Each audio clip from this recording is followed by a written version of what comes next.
Barely a decade ago, China was doling out fast and easy loans. It offered alternatives to countries that felt cornered by global financial institutions like the IMF and the World Bank. At some point, it seemed just right to want a Chinese loan. Hopes of infrastructure development, rapid economic growth, and other cross-cultural advantages dangled in the faces of potential borrowers. 10 years later, these expectations are far from reality. Hopes have been marred by corruption, unacceptable labor practices, plus unfinished and abandoned projects. Worse is the sudden realization that China isn't merely seeking expansion, but global dominance, and it is doing this under the cover of a debt trap diplomacy. The B.R.I. It all began in 2013 when Chinese President Xi Jinping announced China's mega infrastructure development project, the One Belt, One Road Initiative, also called the B.R.I. This was China's strategy to boost economic growth and extend Chinese influence by connecting Asia, Africa, and Europe through land and maritime trade routes. This initiative spanned several countries and included ports, skyscrapers, railroads, bridges, airports, dams, coal-fired power stations, and over 50 special economic zones. In fact, 147 countries are believed to have signed up for the Belt and Road Initiative as of 2023. This accounts for 2/3 of the world's population and nearly half of the world's GDP. So how did China get so many world leaders on board?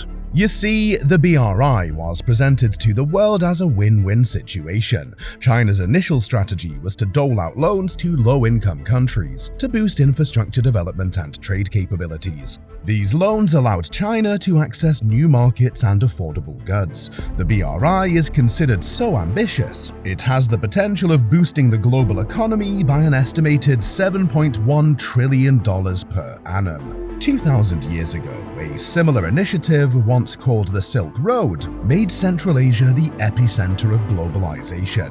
Valuable Chinese silk, jade, spices, and other precious materials were exchanged for gold, ivory, and glass products from the West. This increased Chinese influence globally and brought staggering wealth to China. That's why President Xi Jinping wants the Silk Road back, and this time on a larger scale. The Belt and Road Initiative is projected to not only increase the global use of Chinese currency, the renminbi, but in President Xi's own words, it would break the bottleneck in Asian connectivity. China's Trojan horse. With this mega-ambitious project, President Xi Jinping has captured the world's attention. With the growth of B.R.I. membership, several Western powers have conjured their own initiatives individually and through joint efforts to displace China's growing influence. But they need not worry too much because the B.R.I. is experiencing colossal problems of its own. When President Xi initially announced the One Belt, One Road Initiative in 2013, analysts all over the world heavily criticized Xi's grand idea. They believed the B.R.I. was conceived from the geopolitical aspirations of the Chinese Communist Party. They also argued that modern-day China isn't merely seeking regional influence or connectivity, but is preparing to shape the 21st century. And to do that, it intends to sabotage the influence of the world's top power, the United States. In recent times, the CCP has quietly weakened American influence over China, and to some extent, the entire Asian continent. Analysts believe this is the first step in China's grand strategy. The next and most important is building forms of control over other nations, because no rising power can achieve global relevance without first securing worldwide submission. This is where China's Belt and Road Initiative comes into play.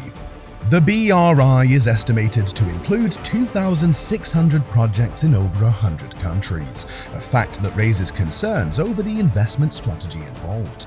Most countries that have signed up for the B.R.I. are either poor or developing countries that do not have the necessary funds to carry out infrastructure projects. China took advantage of this financial inadequacy and offered them hefty loans. The juicy part? Chinese authorities chose not to interfere with the economic policies of their borrowers, unlike the IMF and the World Bank. Chinese loans were enticing, Fast and hassle-free, it attracted countries from sub-Saharan Africa, Europe, Central Asia, Latin America and the Caribbean, the Middle East, North Africa and Southeast Asia. China, however, had one condition. The loans were to be offered with a steep 7% interest rate and a payback period of only 15 years. Quite a hefty price for quick and easy cash. The World Bank, on the other hand, gave loans at 1 to 3% interest rates, and repayment was usually over a period of 30 years. But like we said, this came with various permanent conditions. Several countries that have been swooped on by China's brief fantasy are facing the harsh realities of their actions. Some have been so allured by this Trojan horse, they cannot detect the facade and rescue themselves from the abyss of Chinese debt. China itself being notorious for not forgiving debts that easily. These loan agreements have turned out to be financial nightmares. China has been accused of offering loans to countries that had little to no means of repayment. Much worse were the high interest rates and rapid repayment structure. With these countries unable to pay, China collected collateral by way of strategic assets, pieces of land and infrastructure. Examples would be the takeover of the Habantota port in Sri Lanka and the construction of China's first overseas military base in Djibouti. 42 low- and middle-income countries now have Chinese debt that exceeds 10% of GDP. A recent study by Aid Data shows that B.R.I. projects worth $11.58 billion in Malaysia have been cancelled from 2013 to 2021. Others worth $1.5 billion have been cancelled in Kazakhstan and Bolivia. This study also claims that a rising number of Chinese-backed projects have been suspended or cancelled since the B.R.I.'s launch in 2013. Moreover, about 35% of Belt and Road Initiative projects are struggling with corruption, labor violations, environmental pollution, and public protests. Hundreds more are battling financial constraints in crucial stages of completion. The failed projects. One of the biggest and most disastrous B.R.I. projects is perhaps the China-Pakistan Economic Corridor, CPEC, which was established in 2015. This $62 billion project was initiated for the construction of a 3,000-kilometer sea and land-based corridor linking the Gwadar port in Pakistan to Xinjiang province in western China. CPEC was strategized to be a win-win transaction for China and Pakistan. China's energy imports would safely pass through a war-torn Middle East, and in return, Pakistan obtained quick loans to combat its electricity problems and build much-needed infrastructure. Also, the loans were pivotal for the industrialization of the Pakistani economy. But since 2018, progress on CPEC has slowed down dramatically. Chinese investors are uninterested in financing new projects in Pakistan due to the country's political instability, bureaucratic corruption, and security threats. Moreover, Pakistan has a history of reckless spending, which has propelled its current economic challenges. Since CPEC was centered on infrastructure development, it offered a fine opportunity to boost employment in Pakistan. Indigenous workers would profit from Chinese expertise and upgrade their skills to global standards. But this wasn't the case. Chinese firms have deliberately excluded Pakistani workers from top engineering and design levels of major CPEC projects. In addition, China is tight-lipped concerning the nature of its loans to Pakistan. Several attempts to pressure Pakistan into revealing the gritty story behind Chinese loans have been unsuccessful. Any attempt at disclosure was a threat to Pakistan's economic future. Presently, the country is in serious debt, with $30 billion in the lot being owed to China. This deal has clearly not gone in the way of Pakistan. Many of the country's local manufacturers have also gone bankrupt due to a duty-free import deal with China. Hundreds of projects have stalled, and CPEC is fizzling out of the minds of the Pakistani people.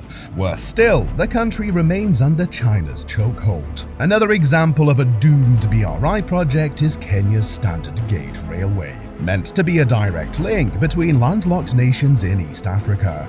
China planned to connect Uganda, Rwanda, and the Democratic Republic of Congo through the largest economy in East Africa, Kenya. However, since the first section of the railway was opened in 2017, construction has stalled. The intended route doesn't even extend beyond halfway the country. The project has failed to generate enough revenue from passenger fares, and Kenya is left to pay around $4.7 billion of Chinese debt. Like Pakistan, several reports of corruption, labor practices, and vague contract agreements were responsible for the downfall of the railway project. Operating costs have surged past $200 million, and China is quietly backing out of the project. The Kenyan government, on the other hand, argues that the situation would truly benefit both countries if the project is completed, despite its financial constraints and controversies. They claim to have explored several funding options to finish construction of the railway. These options will be presented in the forthcoming Belt and Road Summit in China. But of course, this would also mean more Chinese loans. A scarcely talked about problem is that China's foreign investment has declined in recent years. Data from China's Ministry of Commerce shows that the number of new foreign contracted projects signed in B.R.I. countries is growing smaller. About 5,500 projects were signed in 2022, the lowest figure since the peak of over 8,000 signed projects in 2016. Moreover, the value of new foreign contracted projects signed in B.R.I. countries has remained stagnant. For instance, $130 billion worth of new foreign contracted projects were signed in 2022, but this staggering amount is part of a steady decline since it reached a peak of $155 billion in 2019. To a more familiar catastrophe, the takeover of the Hambantota port in Sri Lanka gives us a clear picture of China's debt trap initiative.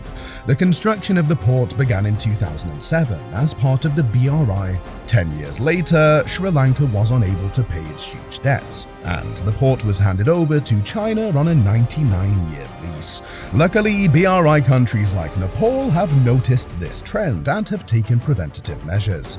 Nepal became a part of the B.R.I. in 2017, initially agreeing to 35 projects under the Belt and Road Initiative.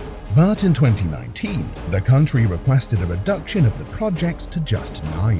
For one, they witnessed Sri Lanka's disastrous B.R.I. adventure. Also, despite reaching agreements on various projects, none have been implemented since 2017. Among them includes the 150-kilometer railway line linking Nepal's capital Kathmandu to Karung in southern Tibet and the Trans-Himalayan Connectivity Corridor. Authorities in Slovenia, Croatia, Czechia, and Romania have suspended public tenders that involve Chinese companies working on nuclear power plants, highways, rail lines, security scanners, and a shipping container terminal. Greece as well is debating whether to allow a Chinese shipping company to increase its majority stake in the country's largest port. These countries are still part of the B.R.I., but it is clear many of them are growing weary of the initiative. So what next? The future of the B.R.I. remains shrouded in mystery. Despite China's plan to conclude all B.R.I. projects by 2049, the world is uncertain how China intends to tackle the initiative's very present challenges, if it has any intention at all of doing so. You see, the B.R.I. offers China the strategic advantage of establishing new debt relationships with as many as 5 billion people in low-income countries. Sooner or later, China would manipulate the renminbi to become a pricing currency, and its demand would rapidly increase. This would ultimately affect the balance of politics, economy, culture, and power throughout the globe. The US and other world powers have foreseen this threat and have launched several countermeasures to ensure China never gets what it wants. A joint initiative of the United States, Japan, and Australia called the Blue Dot Network, BDN, is intended to raise money from investors by certifying projects to strict quality standards. The BDN acts as a validation program for international infrastructure projects with a focus on Asian projects, particularly gas lines, renewable energies, seaports, and airports. This network relies solely on private sector funding and lacks any lending capacity. capacity. The success of the BDN subsequently led to the launch of the US-pioneered Build Back Better plan by G7 member nations. This initiative was built off the progress and principles of the BDN to directly counter China's Belt and Road Initiative. India also has taken a firm stand against the B.R.I, primarily due to the China-Pakistan economic corridor routing through Indian territories, which are said to be illegally occupied by Pakistan. Although the combined opposition of these powerful nations might be daunting, will it really dissipate China's debt trap diplomacy? And with the cracks behind China's grand strategy beginning to unravel, would more revelations lead to the conclusion that the B.R.I is, after all, China's sinister attempt at world domination? Or the world might be mistaken, and it is merely a poorly thought out dream?